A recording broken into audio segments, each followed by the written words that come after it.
گزارے کیسے زندگی،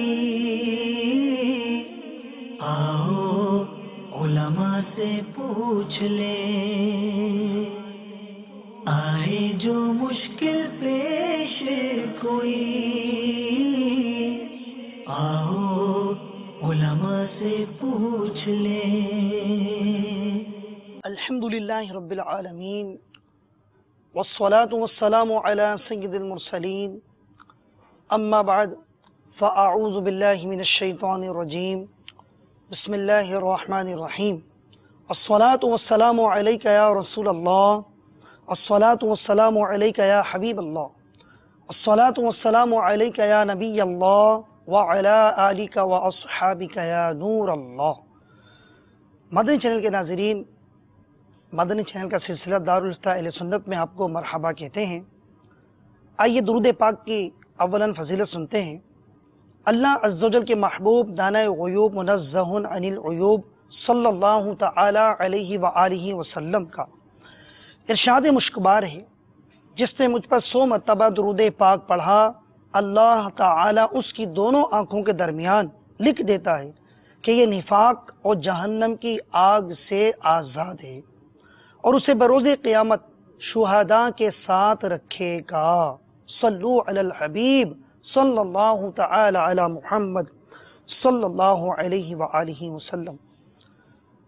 میٹھے اسلامی بھائیوں اور مدنی چینل کے ناظرین، قبل اس کے کہ ہم مفتی صاحب سے سوال جواب کی طرف چلیں، آئیے اچھی نیتیں کر لیتے ہیں۔ حدیث پاک میں آتا ہے، پیارے آقا صلی اللہ علیہ وآلہ وسلم نے ارشاد فرمایا، نیت المؤمن خیر من عملہ، مسلمان کی نیت اس کے عمل سے بہتر ہے۔ اور ہمیں یہ یاد رکھنا چاہیے، بغیر اچھی نیت کے کسی بھی عمل خیر کا ثواب نہیں ملتا، جتنی اچھی نیتیں زیادہ اتنا ثواب بھی زیادہ۔ تو سلسلہ دیکھتے ہوئے ہم اچھی نیتیں کر لیتے ہیں۔ آئیے نیت کر لیتے ہیں، اللہ تعالی کی رضا کے لیے سلسلہ دیکھیں گے، علم دین حاصل کریں گے، علم دین حاصل کر کے دوسروں کو سکھائیں گے، خاص باتیں لکھ کر محفوظ کر لیں گے۔ صلو علی الحبیب کہا جائے گا تو انشاءاللہ درود پاک پڑھیں گے۔ حضور والا الحمدللہ مدنی چینل کے ناظرین عرصہ دراز سے دارالفتہ اہل سنت کے سلسلے سے محظوظ ہو رہے ہیں۔ علم دین حاصل کرنے کا بہترین ذریعہ ہے، کالز وغیرہ کا سلسلہ ہے، اور اس سلسلے میں جو ہے وہ ایک بہت بڑی تعداد ہے کہ جو رہنمائی کی طلبگار ہوتی ہے۔ تو آئیے کالز اولاً لے کر اس کو آگے بڑھاتے ہیں۔ جی کالز سنا دیں۔ کوئٹہ سے سبیل افضل ابتاری بات کر رہا ہوں۔ تو میرا سوال یہ ہے کہ میں وضو کے مسئلے میں بڑا پریشان رہتا ہوں کہ مجھے بعض اوقات وضو بہت لمبا ہو جاتا ہے میرا، تو وضو کے صحیح طریقہ جاننا چاہتا ہوں۔ جزاک اللہ۔ حضور والا وضو کا طریقہ ارشاد فرمائیے۔ الحمدللہ رب العالمین والصلاة والسلام علی سید الانبیاء والمرسلین، اما بعد فاعوذ باللہ من الشیطان الرجیم، بسم اللہ الرحمن الرحیم۔ کہ ایک تو وضو کا طریقہ تو معروف ہے، یعنی جس طریقے سے وضو کرتے ہیں کہ اپنے ابتداء نیت کرنی ہے، بسم اللہ الرحمن الرحیم پڑھنا ہے، اس کے بعد جو ہے وہ اپنے ہاتھ پونچھوں تک دھونے ہیں، کلی 3 دفعہ اچھی طریقے سے کرنی ہے، ناک میں پانی چڑھانا، ناک کو صاف کرنا، پھر اس کے بعد فرائض میں سے پہلا فرض چہرے کو مکمل طور پہ دھونا، پھر دونوں ہاتھ کونیوں سے میں دھونا انگلیوں کے پورے سے شروع کر کے، پھر اس کے بعد سر کا مسح کرنا اور پاؤں کا دھونا۔ یہ تو معروف طریقہ کار ہے کہ امید ہے کہ ان کو بھی یہ طریقہ کار معلوم ہی ہوگا۔ اصل جو ان کے سوال سے بات واضح ہو رہی ہے وہ یہ ہو رہی ہے کہ ان شاید یہ وساوس کا شکار رہتے ہیں کہ پتہ نہیں یہاں پر پانی پہنچا یا نہیں پہنچا، اور اس میں وہ کافی مرتبہ اپنے چہرے کو یا اپنے ہاتھ کو یا اپنے پاؤں کو دھوتے رہتے ہیں، جس کی وجہ سے ان کو وقت زیادہ ہو جاتا ہے۔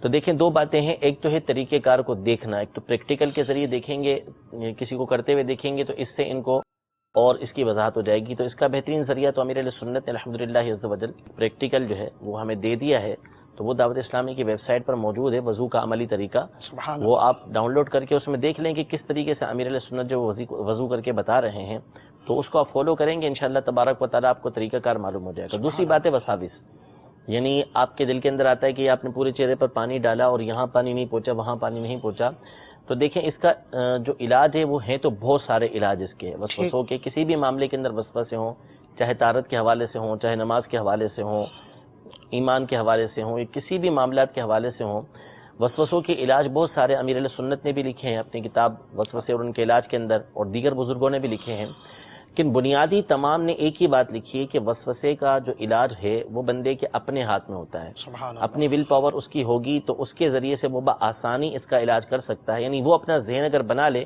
کہ مجھے اپنے وساوس کا علاج کرنا ہے تو وہ بآسانی کر سکتا ہے. تو اس کا بہترین حل یہ ہے کہ آپ ان چیزوں کی طرف توجہ نہ دیا کریں. جب آپ نے ایک دفعہ اچھی طریقے سے اپنے چہرے پر جس طرح پانی ڈالنے کا حکم ہے اس طریقے سے آپ نے پانی بہا لیا 3 دفعہ ان جگہوں پر پہنچا کے سنت بھی آپ نے ادا کر لی، تو اب آپ ان چیزوں کی طرف توجہ نہ کریں. اگر تو آپ اس کی طرف توجہ کریں گے نا تو آہستہ آہستہ یہ مرض اتنا بڑھ جائے گا کہ ابھی جو آپ وضو کرتے ہیں جتنی دیر لگتی ہے اسے 10 گنا زیادہ دیر لگے گی.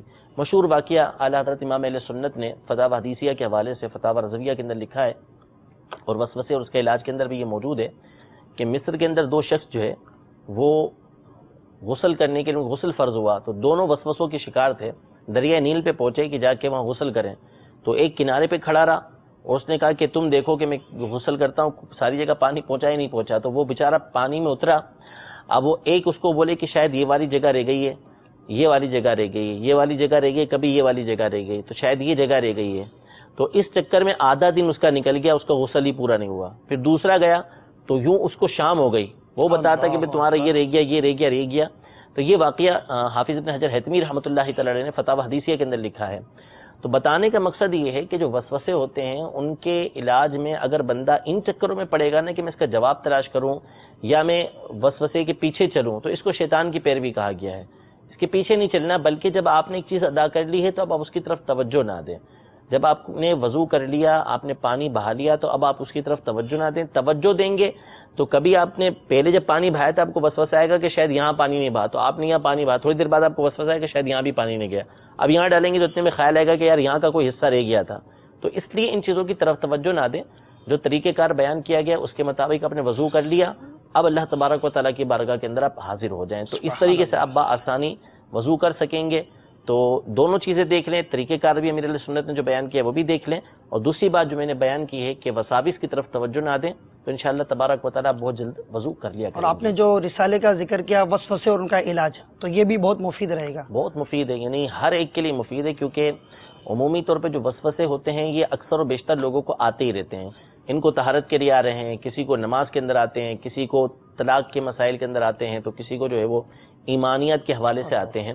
تو بہت شاندار یہ رسالہ ہے. یعنی حقیقتاً اس کے اندر وہ باتیں ہیں کہ اچھا بھلا پڑھا لکھا آدمی بھی اگر اس کو پڑھے گا تو اس کی ابتدائی چند باتیں ایسی ہیں کہ بندہ پڑھ کے مطمئن ہو جائے گا کہ ہاں جیسے بھی وسوسے آ رہے ہیں نا، جب نبی کریم صلی اللہ علیہ وسلم نے فرما دیا کہ یہ ہمارے لیے معاف ہے، کہ یعنی یہ سری ایمان ہے، تو خود بخود بندے کا دل مطمئن ہو جاتا ہے. یعنی اگر وہ بس اتنا ہونا چاہیے کہ بندہ اس نیت سے پڑھے کہ میں نے اپنا علاج کرنا ہے.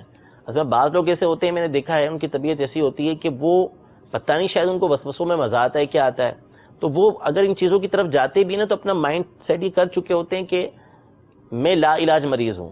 اگر یہ ذہن بنا کے آپ کچھ بھی کرتے رہیں گے نا پھر کچھ نہیں ہوگا. آپ ذہن بنائیں کہ یہ چیز ہو سکتی ہے اور آپ اس نیت سے یہ چیز پڑھیں کہ میں نے اپنا علاج کرنا ہے اور میں صحیح ہو سکتا ہوں، تو خود بخود آپ صحیح ہونا شروع ہو جائیں گے.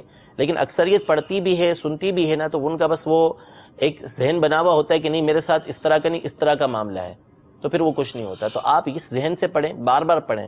جس کو زیادہ مسئلہ ہے وہ مہینے میں 1 دفعہ اس رسالے کو پڑھے اور اس نیت سے پڑھے کہ میں نے اپنا علاج کرنا ہے. جزاک اللہ. آمین. امید ہے ہمارے اسلامی بھائی کو اس کی وضاحت ہو گئی.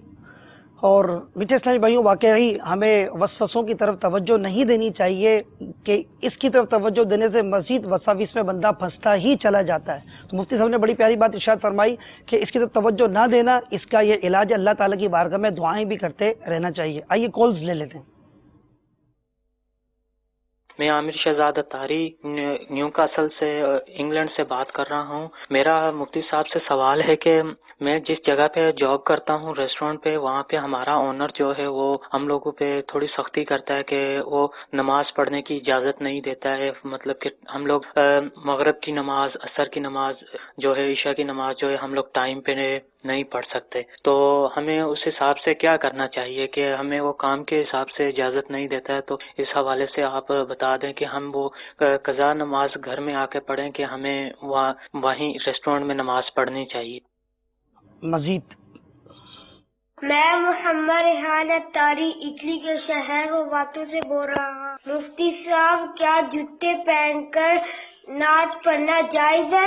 السلام علیکم ورحمۃ اللہ وبرکاتہ. وعلیکم السلام ورحمۃ اللہ وبرکاتہ. حضور والا مدنی منع کے کالز کا جواب. اٹلی سے یہ کہہ رہے ہیں کہ شوز، جوتے پہن کر نعت مصطفیٰ صلی اللہ علیہ وآلہ وسلم پڑھنا، مزید یہ اس میں ایڈ کر تو ذکر و اذکار وغیرہ کرنا، اس کے بارے میں ارشاد فرمائیے. دیکھیں، نعت ہو یا ذکر و اذکار ہو، تلاوت کرنا ہو، تو ایک تو ہے ان کی جوازی صورت کہ بندہ چلتے پھرتے نعت پڑھ رہا ہے، ذکر و اذکار کر رہا ہے، تلاوت کر رہا ہے، درود شریف پڑھ رہا ہے، یہ کام وہ کر رہا ہے، تو اس میں اجازت تو ہے اس کی. چلتے پھرتے بندہ رکشے میں جا رہا ہے، موٹر سائیکل پر جا رہا ہے تو پڑھے، ٹھیک ہے، کوئی مسئلہ جوتے پہنا ہوگا، پہنا ہوا ہے تو کوئی مسئلہ نہیں ہے، پڑھے گا، 22 سے ثواب ہوگا، ٹھیک ہے، ثواب ملے گا. بس یہ طرح ہے کہ ناپاک نہیں ہونا چاہیے، کنفرم وہ چیز ہے تاکہ ایک اچھا نہیں لگے گا دل کو. ایک ہے کہ بندہ ذکر و اذکار کرتا ہے، قرآن شریف پڑھتا ہے، چلتے پھرتے اس کی عادت میں یہ کام کر رہا ہوں، تو یہ کرتے چلتے پھرتے سب کام کرنے چاہیے، اچھی باتیں، لیکن اپنی عادت بنائیں، چاہے قرآن پاک پڑھنے کے حوالے سے ہو، چاہے درود شریف پڑھنے کے حوالے سے ہو. اس میں ایک عادت سب کو بنانی چاہیے کہ اپنا ایک وقت مخصوص کریں. سبحان اللہ. مثلاً فجر کے بعد یا رات کو سوتے وقت یا نمازوں کے بعد ایک وقت مخصوص کریں کہ اس میں آپ نے دل جمعی کے ساتھ، توجہ کے ساتھ جو ہے وہ آپ نے قرآن پاک کی تلاوت کرنی ہے، یا آپ نے جو ہے وہ اللہ تبارک و تعالیٰ کا ذکر کرنا ہے یا درود شریف پڑھنا ہے.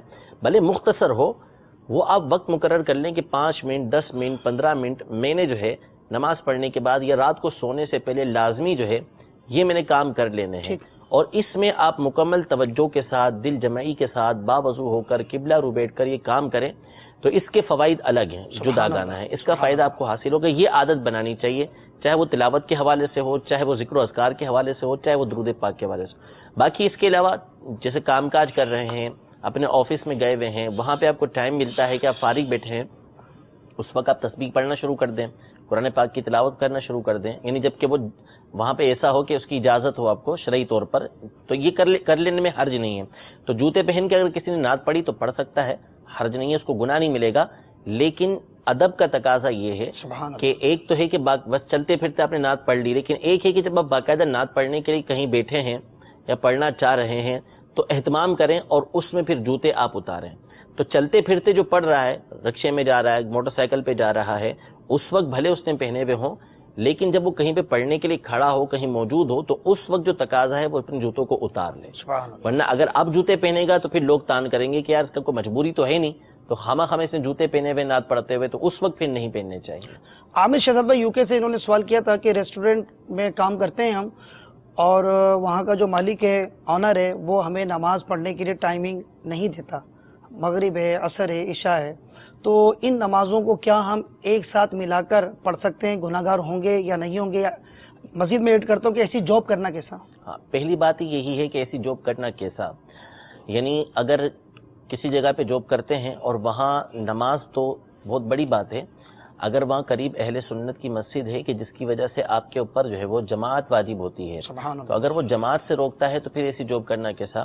تو ایسی جاب کرنے کی ہی شرعاً اجازت نہیں ہے. اگر جماعت سے روکے تو بھی جاب کرنا جائز نہیں ہے؟ یعنی ایسی کوئی بھی جاب کہ جس کے اندر اللہ تبارک و تعالیٰ کی نافرمانی کرنا پڑے، تو ایسی نوکری کو ناجائز قرار دیا گیا ہے کہ بندے کو ایسی نوکری کرنے کی ہی اجازت نہیں ہے. تو اب یہ جس ریسٹورینٹ میں کام کر رہے ہیں یا کوئی دوسرا ہے، کسی بھی ایسی جگہ کام کرتا ہے کہ وہاں پر اس کو نماز پڑھنے نہیں دی جاتی، تو اس صورت میں تو ایسی نوکری کرنے ہی کی اجازت نہیں ہے کہ چہ جائے کہ ہم آگے جا کے پوچھیں کہ ہم نے قضا نماز کس طرح کرنی ہے. تو اولاً تو قضا کرنے کی اجازت ہی نہیں ہے.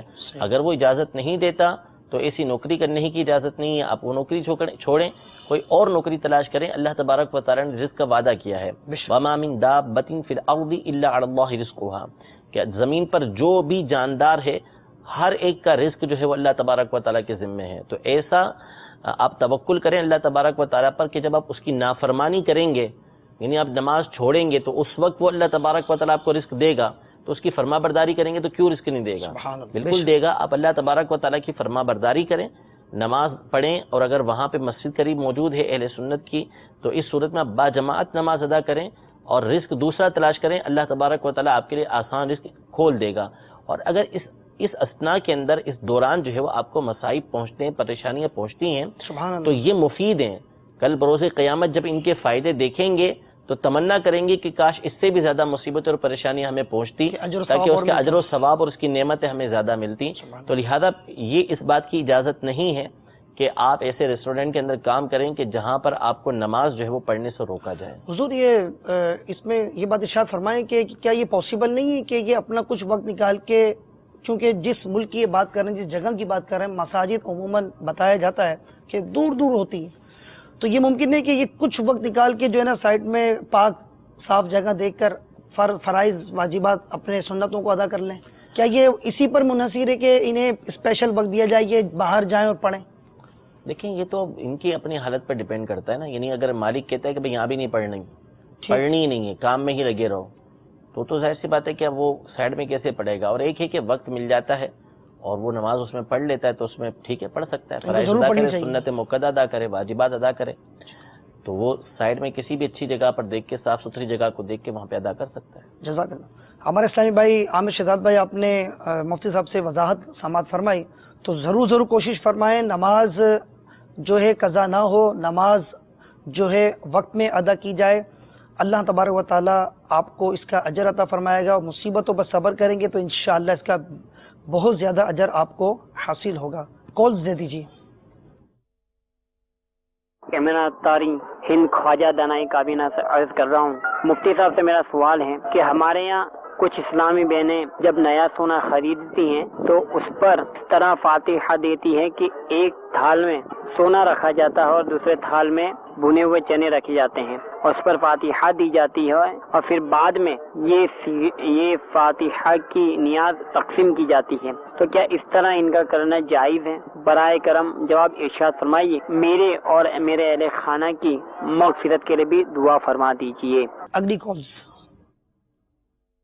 میں یہ جاننا چاہتا ہوں کہ بعض اوقات جو ہم نماز سے پہلے والی سنتیں ہیں وہ چھوڑ دیتے ہیں, ان سنتوں کو چھوڑ دینا گناہ ہے؟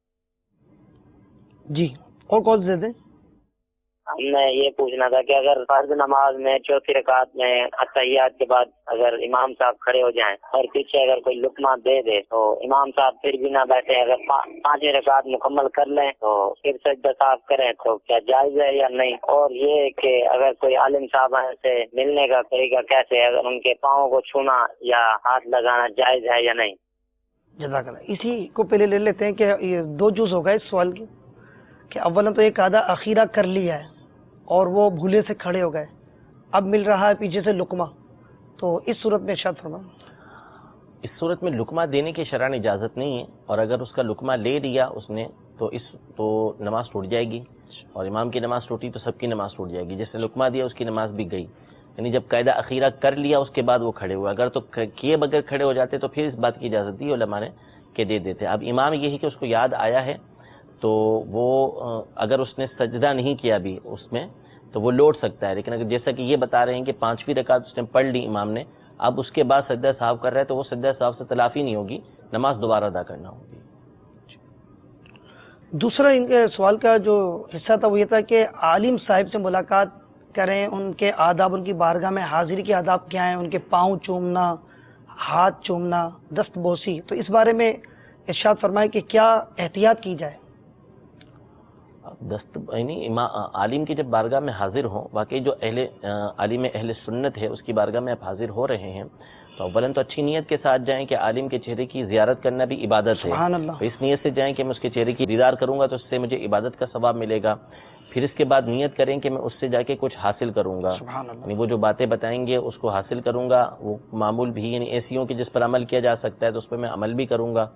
یہ تمام باتیں ذہن میں رکھ کے پھر جائیں، بعد اب اس کی بارگاہ میں بیٹھیں، اگر طبیعت اس کی ایسی مناسب ہے کہ سوال کیا جا سکتا ہے اور سوال ضروری ہے تو آپ ان سے سوال بھی کریں، علمی مسئلہ پوچھ سکتے ہیں، مسئلہ پوچھیں ان سے، لیکن وہ دیکھ لیں کنڈیشن کہ وہ اس طرز کے عالم دین ہوں بھی، یعنی ایک تو بعض علماء ہوتے ہیں لیکن ہر ایک عالم جو ہے وہ فقہی مسائل کے جواب دے، یہ لازم نہیں ہوتا، اس کا تجربہ اس چیز کا ہو ضروری نہیں ہے۔ باقی رہا ان کے ہاتھ چومنا، پاؤں چومنا، تو یہ بھی جائز ہے، عالم کے ہاتھ چوم سکتے ہیں، پاؤں چوم سکتے ہیں، اس کے باقاعدہ جزیات جو ہے وہ کتب کے اندر موجود ہیں، اور نبی کریم صلی اللہ علیہ وسلم کی بارگاہ میں جو ہے وفد عبد القیس کے جب افراد آئے تھے تو اس وقت انہوں نے حاضر ہو کر نبی کریم صلی اللہ علیہ وسلم کے ہاتھ پاؤں کو بوسہ دیا تھا، تو اسی کے تحت پھر علماء نے یہ فرمایا کہ جو عالم اہل سنت ہیں، علماء دین ہیں، وہ چونکہ نائب رسول ہوا کرتے ہیں، اسی طرح والدین ہیں، تو ان کے ہاتھ پاؤں چومنا یہ درست ہے۔ ہاں البتہ صرف جو ہے وہ ہاتھ لگانے کے لیے بعض لوگ جھکتے ہیں، خاص طور پہ اندرون سندھ کے اندر یہ رواج ہے کہ وہ ہاتھ ملائیں گے تو وہ جھک کے پھر جو ہے وہ گھٹنے کو ہاتھ لگاتے ہیں، تو یہ طریقہ درست نہیں ہے۔ ٹھیک کہ آپ اگر ہاتھ چومنے کے لیے جھک رہے ہیں تو ٹھیک ہے، لیکن اس کے علاوہ کسی اور کے سامنے جھکنا جو ہے یہ اس کی اجازت نہیں ہے، وہ جھک جاتے ہیں بالکل، اور بعض اوقات تو لوگ رکوع کی حد تک پہنچ جاتے ہیں، تو حرام ہے، اس طرح کرنے کی اجازت نہیں ہے۔ امید ہے ہمارے اسلامی بھائی کو ان کے سوال کا جواب مل گیا ہوگا۔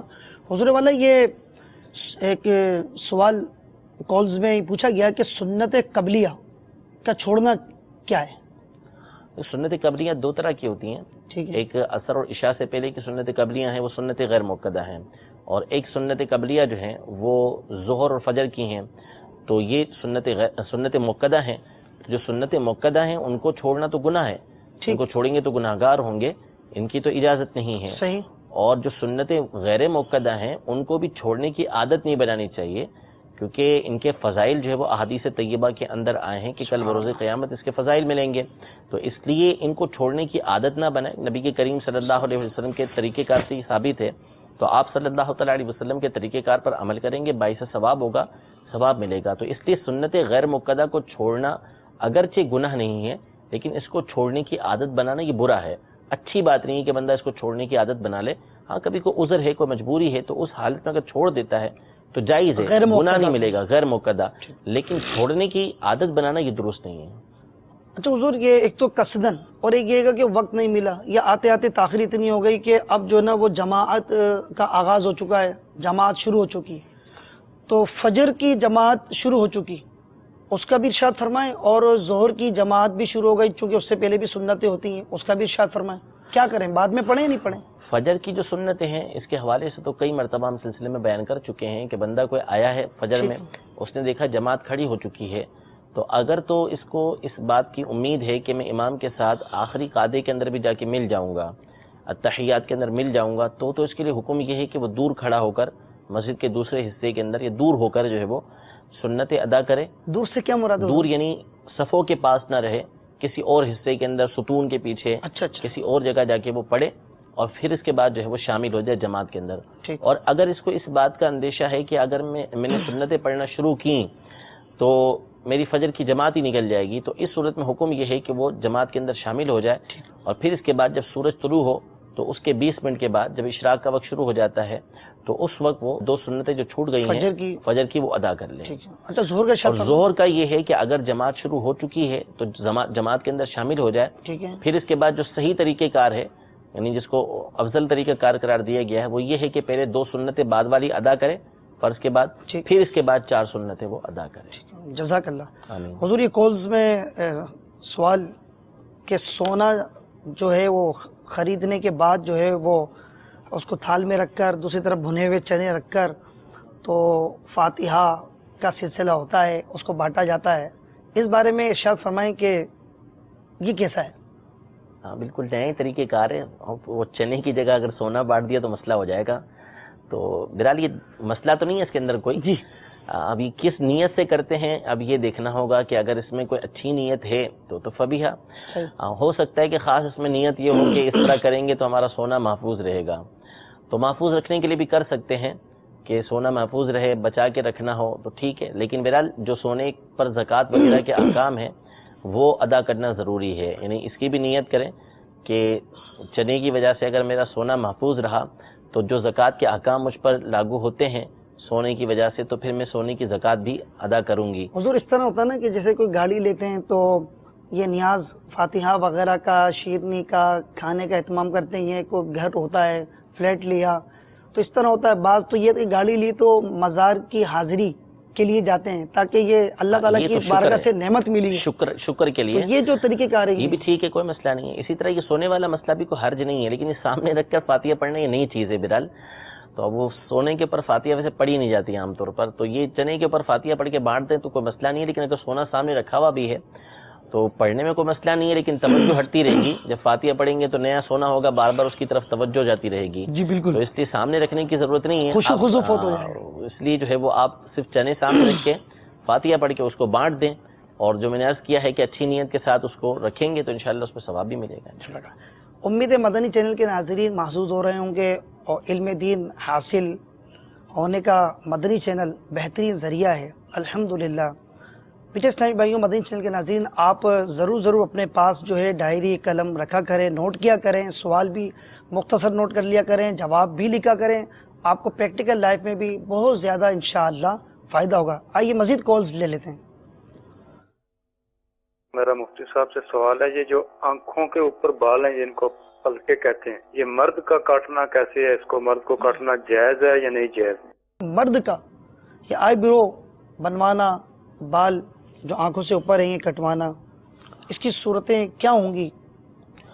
دیکھیں انہوں نے شاید پلکوں کا سوال کیا تھا، تو بھویں الگ چیزیں، پلکیں الگ چیزیں. جو بھویں ہیں اس کا تو صراحتاً علماء نے منع فرمایا ہے کہ آئیبرو بنوانا جو ہے اس کی تو شرعاً اجازت نہیں ہے. یعنی چاہے عورت ہو چاہے مرد ہو، یہ آئیبرو بنوانا یہ حرام ہے. ہاں البتہ کسی کی یہ بھویں جو ہے وہ اتنی بڑھ گئی ہیں کہ جس کی وجہ سے بدصورتی پیدا ہو گئی ہے، مل گئیں یا اتنی موٹی ہو گئیں کہ دیکھنے میں بہت بدھی معلوم ہوتی ہیں، تو پھر اس صورت میں اس کو اتنا کم کروا سکتا ہے کہ جس کی وجہ سے یہ بھداپن دور ہو جائے، یہ بدصورتی دور ہو جائے.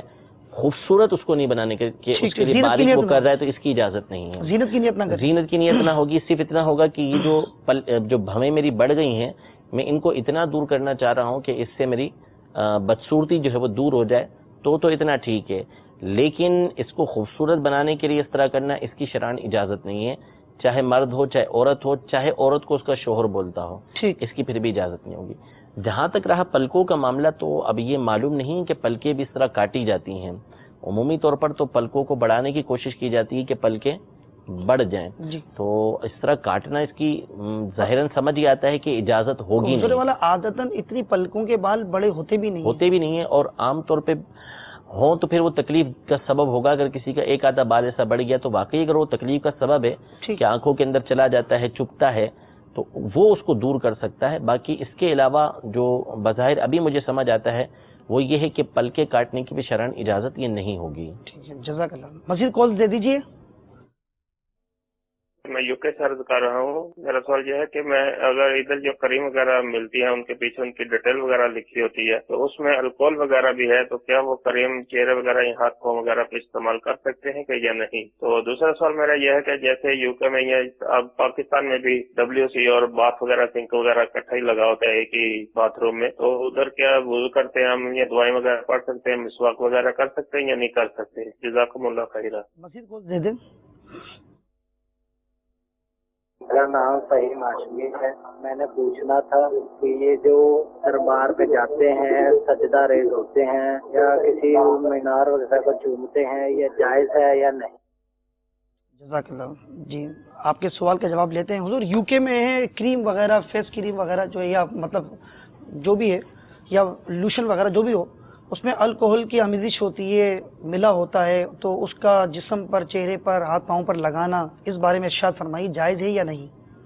الکوہلک جو پرفیوم ہے یا کریم ہے، لوشن وغیرہ ہیں، یعنی جو خارجی یوز ہے اس کا، باہر کا استعمال ہے اس کا، تو اس کو استعمال کرنا جائز ہے. یعنی کر سکتے ہیں استعمال ایسی کریم کو، لیکن اس سے بچنا بہتر ہے. کہ بلا ضرورت نہ لگائیے، نہ باڈی اسپرے، نہ الکوہلک پرفیوم، اور اسی طرح کریم وغیرہ یہ ہیں تو حاجت ہے تو لگا سکتے ہیں. ویسے بھی کسی نے لگائی تو ہم اس کو ناجائز نہیں کہیں گے کہ وہ گناہ کر رہا ہے، لیکن بلا ضرورت ان کو لگانے سے بچنا چاہیے، نہ لگانا چاہیے اس کو. یہ بچے بہتر ہے. جی ہاں ٹھیک. اچھا، ان کے دوسرا سوال تھا کہ یہ چونکہ وہ ظاہر ہے کہ اٹیچ باتھ روم کا جو معاملہ ہوتا ہے، اب وہ بیسن بھی وہیں لگا ہے، وضو بھی کرنا ہے، اور ساتھ میں جو ہے وہ WC وغیرہ بھی ہے، تو ان کا مقصد یہی ہے کہ چونکہ وہ ایک جگہ ایسی ہے کہ جہاں پر جو ہے نجاست ہوتی ہے، اب ہمیں وہاں وضو کرنا ہے، تو آیا دعائیں وضو کی پڑھنا کیسا؟ دیکھیں، اگر تو جیسے عام طور پہ ہمارے یہاں بنے ہوتے ہیں تو وہ بالکل متصل ہوتے ہیں، درمیان میں کوئی دیوار وغیرہ کچھ بھی نہیں ہوتی، ٹھیک ہے، کوئی ایسی صورت نہیں ہوتی کہ جو دونوں کو الگ الگ کر دے، دونوں کے درمیان جدائی کر دے، تو ایسے باتھ روم کے اندر تو دعائیں پڑھنے کی اجازت نہیں ہے۔ ہاں، اس کی مفتی صاحب نے یوں اجازت دی بھی دارالفتہ اہل سنت کی طرف سے کہ اگر آپ نے دونوں کو پارٹیشن کر لیا ہے، اس طریقے سے درمیان میں آپ نے کوئی موٹی دیوار بنا لی ہے یا لکڑی کی کوئی دیوار لگا لی ہے یا ایلومینیم کے دروازے اس طرح لگا لیے ہیں کہ دونوں بالکل الگ ہو گئے ہیں، مکان مختلف نظر بالکل الگ ہو گئے، یہ آپ کا باتھ روم ہے اور یہ آپ کا واش روم ہے، ٹھیک ہے، بالکل جدا ہیں، تو اس صورت میں پھر آپ اس حصے کے اندر جو ہے وہ دعائیں وغیرہ پڑھ سکتے ہیں۔ لیکن صرف ایک پردہ ڈال دیا آپ نے اور یا سرے سے کچھ بھی نہیں ڈالا ہوا، تو اس صورت میں اجازت نہیں ہے کہ آپ اس حصے کے اندر جو ہے وہ دعائیں وغیرہ پڑھ سکیں۔ باقی انہوں نے مسواک کا بھی پوچھا تھا، تو مسواک کر سکتے ہیں، مسواک کرنا منع نہیں ہے، لیکن وہاں پر اللہ تبارک و تعالیٰ کا زبان سے نام لینا اس کی اجازت نہیں ہے۔ حضور یہ ایک قول آئی تھی کہ اس میں پوچھا کہ دربار، غالباً دربار کا تھا ذکر، کہ جاتے ہیں اور وہاں پر جا کر جو ہے نا سجدہ کرتے ہیں، تو اب یہ سائل اپنی تسلی چاہتے ہیں، عین ممکن انہیں غلط فہمی ہوئی ہو، سجدے کی حقیقت ارشاد فرمائیں کہ سجدہ کہیں گے کسے؟ لیکن سجدے کی حقیقت تو یہ ہے کہ اپنے چہرے کو، اپنا جو ماتھا ہے اس کو زمین پہ ٹیک دینا، ٹھیک ہے۔ اچھا، تو اب مزارات پر جو عام طور پہ لوگ سمجھتے ہیں سجدہ، ایک تو سجدہ ہوتا نہیں ہے، عمومی طور پر وہ زمین کو چوم رہے ہوتے ہیں۔ ابھی میں صرف بتا رہا ہوں کہ وہ زمین کو چوم رہے ہوتے ہیں، وہ سجدہ نہیں کر رہے ہوتے ہیں، ٹھیک ہے نا۔ اگرچہ کہ مزار کے سامنے کی زمین کو چومنا بھی ناجائز و حرام ہے، اس کی اجازت نہیں ہے شرعاً، یہ بھی ممنوع ہے، لیکن اس کو سجدہ کہنا یہ درست نہیں ہے، پہلی بات یہ۔ اور بالفرض اگر کوئی جاہل شخص جس کو علم نہیں ہے اور وہ مزار کے سامنے سجدہ کرتا ہے، تو ہرگز علماء اہل سنت اس بات کی اجازت نہیں دیتے کہ اس کا یہ سجدہ کرنا درست ہے۔ اعلیٰ حضرت امام اہل سنت رضی اللہ تعالی عنہ نے پوری ایک کتاب الزبدۃ الزکیہ لتحریم سجود التحیہ کے نام سے لکھی ہے کہ جس میں آپ نے ادلہ کے ساتھ، دلائل کے ساتھ اس بات کو بیان کیا ہے کہ کسی بھی غیر اللہ کے سامنے، چاہے وہ کوئی ہو، نبی کریم صلی اللہ تعالی علیہ وسلم کی ذات گرامی ہو، اس کے سامنے سجدہ کرنے کی اجازت نہیں ہے۔ نہ کسی ولی کے آگے آپ جھک سکتے ہیں، یعنی سجدہ کر سکتے ہیں، اور نہ ہی آپ کسی نبی کے آگے سجدہ کر سکتے ہیں، نہ کسی مزار کے آگے آپ سجدہ کر سکتے ہیں۔ ایک ہی سجدہ وہ کہ جو عبادت کی نیت سے ہے، ٹھیک، یعنی سامنے والے کو آپ معبود سمجھ کر اس کے سامنے جھکتے ہیں اور سجدہ کرتے ہیں، تو اس صورت میں جو سجدہ کرے گا یہ تو سجدہ ہوگا عبادت کا، اور یہ سجدہ ہمیشہ سے صرف اللہ تبارک و تعالیٰ کے لیے ہے، کسی بھی شریعت کے اندر اس کی اجازت نہیں دی گئی۔ حضرت آدم علیہ السلام سے لے کر نبی کریم صلی اللہ تعالیٰ علیہ وآلہ وسلم کی شریعت تک، ہر شریعت کے اندر سجدہ جو عبادت کا ہے اس کو حرام ہی، شرک ہی قرار دیا گیا، وہ صرف اور صرف اللہ تبارک و تعالیٰ کے لیے۔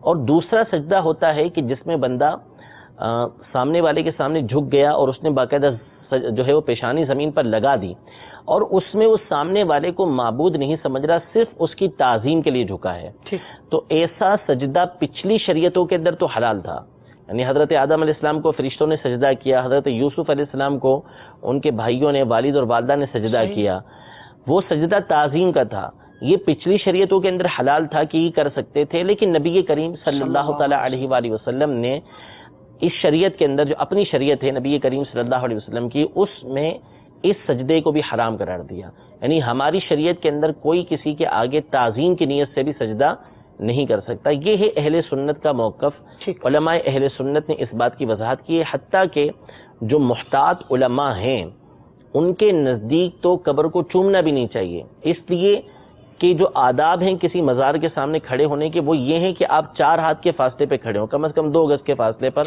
کھڑے ہوں، اور وہاں سے آپ جو ہے وہ فاتحہ پڑھیں۔ تو جب آپ اتنی دور کھڑے رہیں گے تو چومنے کا تصور ہی نہیں ہوگا، اگرچہ کہ چومنا ناجائز و حرام نہیں ہے، اگر کسی نے چوما تو اس پہ گناہ کا حکم نہیں ہوگا، کیونکہ یہ صحابہ کرام علیہم رضوان سے ثابت ہے کہ اگر کوئی چومتا ہے تو اس کے اوپر ممانعت نہیں ہے، لیکن چومنے سے بچنا چاہیے، ٹھیک ہے۔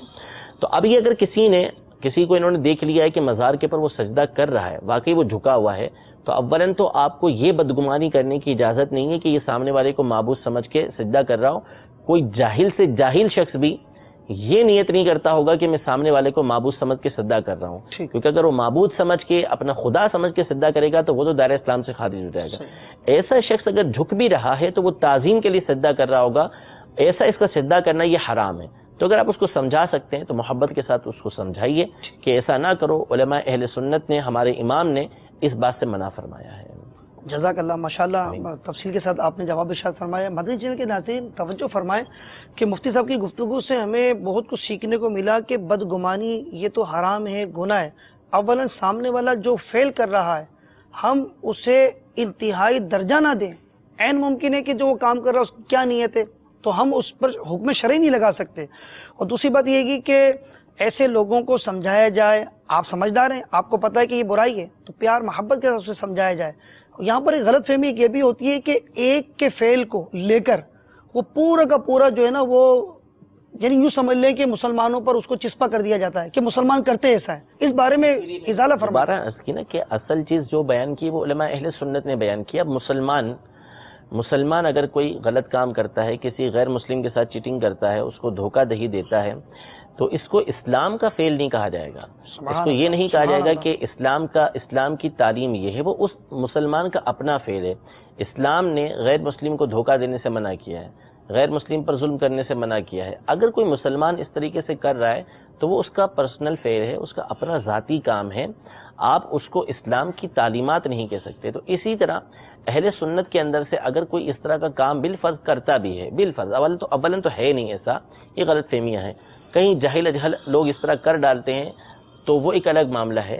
اگر ایسا ہے بھی تو آپ جو اہل سنت کے ائمہ ہیں، جو علماء ہیں، ان کی تعلیمات کو دیکھیں، ان کے فتاوا کو دیکھیں کہ انہوں نے اس حوالے سے کیا فتوا دیا ہے۔ اس لیے میں نے 3-4 بار یہ عرض کیا کہ ہمارے امام کی کتاب اس پر ہے، ہمارے علماء نے یہ ارشاد فرمایا ہے۔ جزاک اللہ حضور۔ وقت جو ہے اجازت نہیں دے رہا کہ مزید کالز لیں۔ مدنی چینل کے ناظرین، الحمدللہ مدنی چینل کا سلسلہ دارالفتہ اہل سنت میں آپ ماشاءاللہ شامل رہے۔ آئندہ بھی نیت کریں۔ علم دین حاصل کرنے کے مختلف ذرائع ہیں، کتابوں کا مطالعہ ہے، باقاعدگی کے ساتھ جامعات میں داخلہ لینا ہے، تعلیم حاصل کرنا ہے۔ اس کے علاوہ جو ہے وہ الحمدللہ مدنی چینل پر مدنی مذاکرہ وقتاً فوقتاً جو ہے ریکارڈڈ چلتے ہیں۔ اس کے علاوہ لائیو سلسلہ ہر ہفتے کو عشاء کی نماز کے بعد سلسلہ ہوتا ہے، تو آپ نیت کر لیں کہ انشاءاللہ ان سلسلوں میں شامل رہیں گے اور علم دین حاصل کریں گے، اور اپنی ضرورت کے مسائل جو ہیں وہ دارالفتہ سے رہنمائی حاصل کر کے آپ معلوم کر سکتے ہیں۔ اللہ تبارک و تعالی ہمیں عمل کی سعادت عطا فرمائے، آمین بجاہ النبی الامین صلی اللہ تعالی علیہ وآلہ وسلم۔ صلو علی الحبیب صلی اللہ تعالی۔ گزارے کیسے زندگی، آؤ علماء سے پوچھ لیں، آئے جو مشکل پیش کوئی، آؤ علماء سے پوچھ لیں۔